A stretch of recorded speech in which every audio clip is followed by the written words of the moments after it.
Shalom, selamat pagi. Mari awali hari ini dengan semangat baru dengan mendengarkan Renungan Pagi.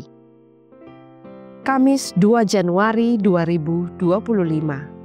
Proses penciptaan yang luar biasa. Mazmur 139 ayat 15-16. Tulang-tulangku tidak terlindung bagimu ketika aku dijadikan di tempat yang tersembunyi dan aku direkam di bagian-bagian bumi yang paling bawah. Matamu melihat selagi aku bakal anak. Proses penciptaan manusia adalah salah satu keajaiban terbesar di alam semesta. Semuanya dimulai dari perjalanan jutaan sperma yang berenang menuju sel telur di saluran tuba. Dalam persaingan ini, hanya satu sperma yang berhasil menembus lapisan sel telur memberikan setengah DNA yang diperlukan untuk membentuk kehidupan baru. DNA ini adalah materi genetik dalam tubuh yang menyimpan instruksi untuk pertumbuhan, fungsi, dan pewarisan sifat. DNA ini bertugas mengatur bagaimana tampilan dan kerja tubuh. Setelah itu, dalam hitungan detik, sel telur mengalami perubahan kimia yang mencegah sperma lain masuk. Proses ini memastikan bahwa embrio dapat berkembang dengan sempurna sesuai rancangan alam. Sel telur yang telah dibuahi kemudian menempel pada dinding rahim dan memulai pembelahan cepat, menciptakan sel-sel induk. Pada awalnya semua sel tampak identik, tetapi dalam waktu singkat, masing-masing sel mulai menentukan fungsi spesifiknya dalam tubuh. Misalnya, beberapa sel memutuskan untuk menjadi jantung. Awalnya pembelahan tampak acak, tetapi perlahan struktur jantung mulai terbentuk.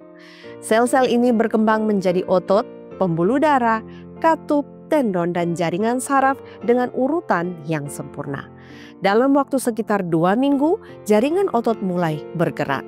Dan 3 minggu kemudian, detak jantung bayi sudah dapat terdeteksi meskipun jantung belum memompa darah.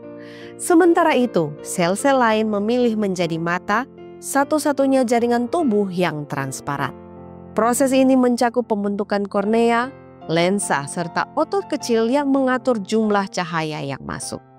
Retina pun terbentuk dengan sel-sel khusus yang menangkap cahaya dan warna, sementara saraf mata tumbuh ke arah otak dan terhubung dengan miliaran sel saraf. Proses ini memungkinkan manusia untuk melihat dengan sempurna. Keajaiban yang sama terjadi pada pembentukan organ-organ lain seperti otak, paru-paru, dan hati. Setiap organ bekerja dalam harmoni yang luar biasa.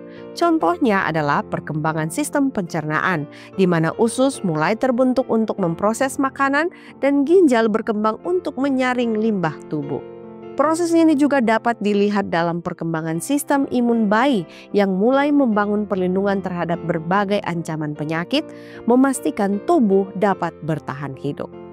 Proses ini tidak hanya mencerminkan kekuatan penciptaan, tetapi juga memperlihatkan keindahan rancangan Tuhan.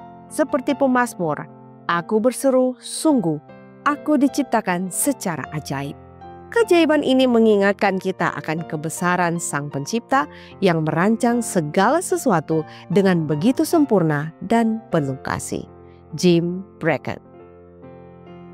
Kiranya renungan di pagi hari ini dapat menjadi kekuatan bagi kita semua dan menjadi perenungan kita sepanjang hari ini. Amin. Mari kita berdoa.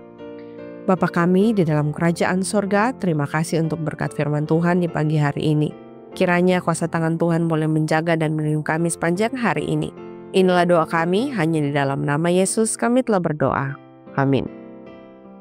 Demikianlah renungan pagi hari ini. Silahkan share video ini dan subscribe YouTube channel Cornelius Media dan follow kami di Instagram dan Facebook @corneliusmedia.